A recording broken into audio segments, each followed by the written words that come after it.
Alright everyone, a couple of people wanted me to make a video on this topic, and I was planning to do so, but I had other topics that I had to cover and get out of the way, especially with North Korea last night and what Trump said about major conflict there. And that's regarding Assange and Trump's apparent lackadaisical approach to the entire issue. Oh yeah, maybe we'll prosecute Assange, and of course it's coming from other people within his cabinet primarily. And Trump sung the praises of WikiLeaks during the campaign. And while he never promised, oh yeah, Assange will go free, we're going to leave him alone, so it's not really a broken campaign promise, I do oppose the idea of prosecuting Julian Assange. Thankfully, though, it's kind of a non-issue. Other countries have wanted to prosecute him too. The Swedes did, the UK did. He's holed up in the Ecuadorian embassy. And their election there, I believe, re-elected the figure that's been primarily shielding him, even though, is anyone really going to force him out of the Ecuadorian embassy and start potentially a big-ass international issue over it? Especially when Ecuador, you gotta realize, even just for the purposes of tourism, protecting Julian Assange is going to get some of those, you know, younger, tech-literate sort of Westerners that like the whistleblower thing to consider, you know, going there and seeing the rainforest or something like that. It's probably, it partially has something to do with money, probably, when you think about it. But Assange is perfectly well protected. He's in the embassy of a sovereign nation that does not have an extradition treaty.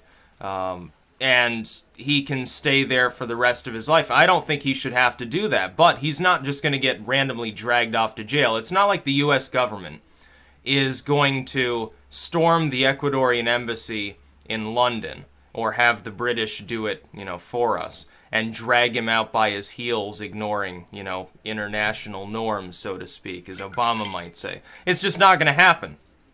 So saying, oh, well, we're going to bring up charges against Assange, you know, even if they're completely fake charges anyway, which they would be, since Assange has never hacked anybody, he's simply publishing info that other people give him. I think it's a bad idea.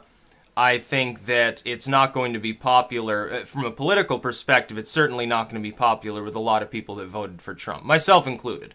I think that Assange should be cleared of all charges. I think he should be granted immunity for anything he's ever done, and the United States should bring him here. I think what we should do is we should be the one shielding them. If we want to be a country that stands for free speech, that stands for transparency in government, chuckle, chuckle, accountability, even bigger chuckle, and things like that, if we want to have that moniker, be the freest country and all of these other accolades we've used throughout time, it would be a good idea for us to be shielding him.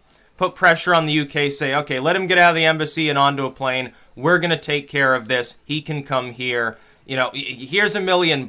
Here, let Julian Assange come here so he can roam around the U.S. We'll protect him. We think that what he's doing is a good thing. Transparency is a good thing. Accountability and honesty are good things. What did Julian Assange ever do wrong? He exposed the fact that, yeah, lots of people around the world are being lied to openly by their governments. Here's the real skinny on what your governments are saying. Isn't that real journalism? On a level that's far different from... Why do you think all of these people who want to blow the whistle on corrupt governments, they're not sending that material to CNN, they're not sending the material to the BBC. Why do you think that is? It's because all of these corporate legacy media outlets are controlled and co-opted by government. We have supposedly a free press in the United States, for example. But all of the major corporate firms, from the smaller ones to the larger ones and all of their offshoots and partners, are directly controlled by government. They have private operations, they profit in a private manner, but they're still in bed with all the politicians. They are, in essence, controlled completely. And that's an important point. How is that fundamentally different from a media in a place like Turkey or Saudi Arabia that is totally controlled by the state? Or China, or something like that, or even Russia. In other countries, in the supposedly less free, less developed world, medias tend to be just a mouthpiece for the government. Isn't ours the same way? They don't conduct journalism. They're not going to invite some whistleblower in. If some whistleblower were to try to give CNN classified documents showing the U.S. government has done something wrong. Here's X, Y, and Z of what it's doing. What would happen? They would notify federal authorities, and that whistleblower would be dragged off into a jail cell. It makes much more sense to have something like WikiLeaks, which isn't apparently beholden to those governments. All throughout the election, the left complained loud and long about how evil WikiLeaks was, how Julian Assange was controlled by the Russians. And here's the really big thing, and it boils down to legacy media hypocrisy. The same groups that crucified Julian Assange are now kind of sort of defending him because Trump happens to be the president. This is exactly what happened before. Bush is president.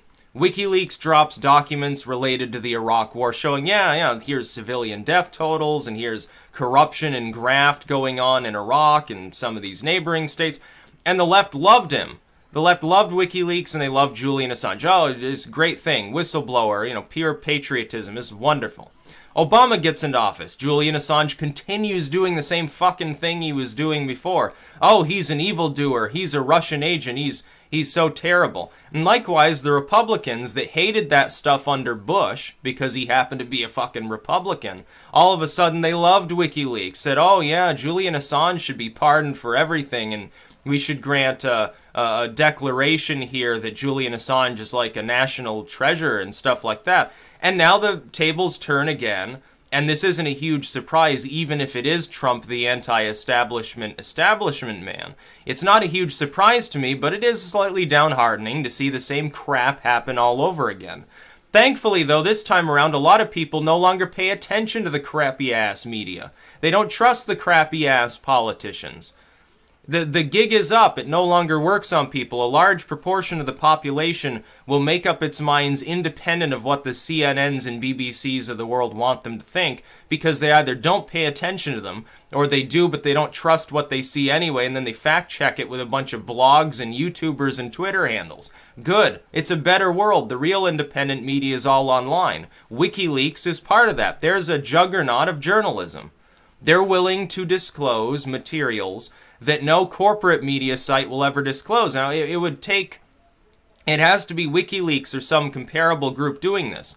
Because if it were just some small alt media site, somebody with no prowess at all, no experience in doing this, and they got fed classified documents and dumped them online, they'd probably get themselves arrested in the process. They wouldn't have necessarily the legal experience to deal with such a situation. So WikiLeaks, it just sort of works.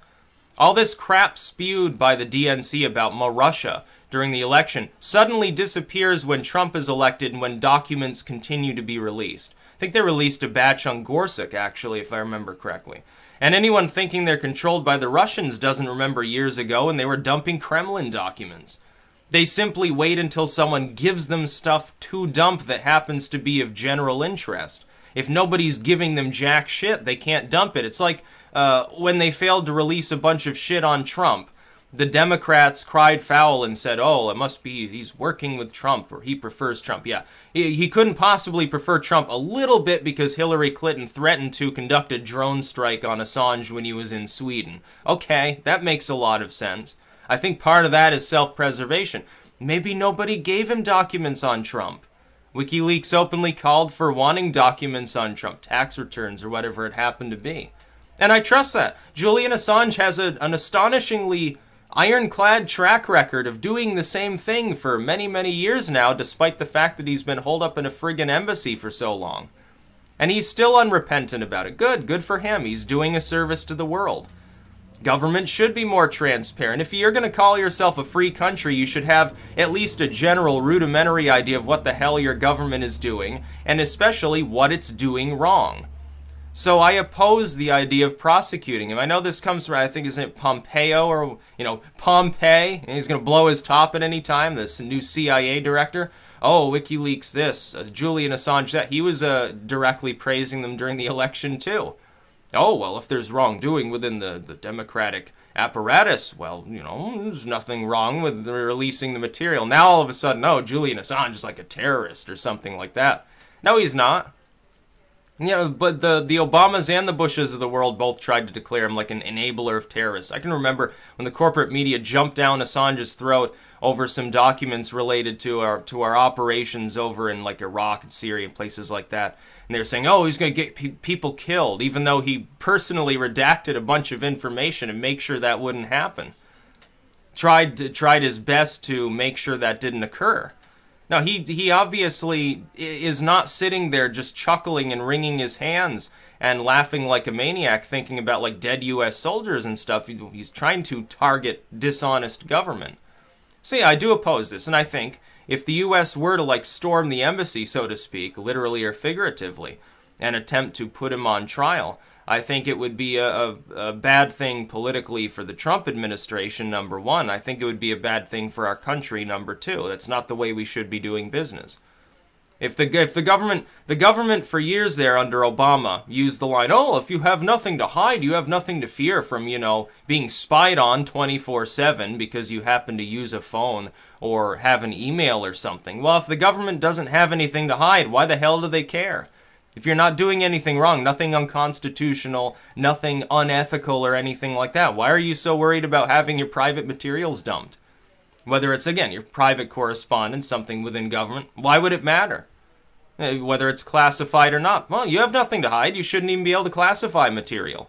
Yeah, we should know every time you take a shit, I guess. We're the masters, supposedly, in this country, not the government anyway. It's not like some tin horn state where that's totally inverted. It's sort of the founding principle of the United States itself and in some other Western countries. And yet you say that national security is being endangered because people know that the DNC was saying stupid shit behind the scenes in their private email correspondence.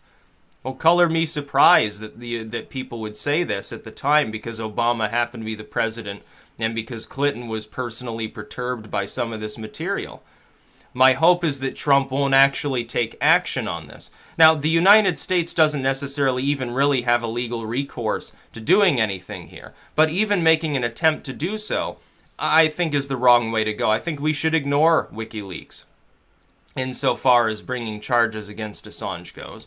I support Julian Assange. I've been unrepentant about that fact for many years. Doesn't matter. The fact that Trump, that I happen to vote for him and that he's from a different, political affiliation, doesn't matter. I'm still going to support WikiLeaks. If they suddenly drop a bunch of documents showing, oh, Trump said this, Trump said that, and Gorsuch said this, and Tillerson said that, and here's Mike Pence taking his pants off at a private function and urinating all over the wine glasses or something, yeah, it's still of interest. Doesn't matter that it happens to be a different administration.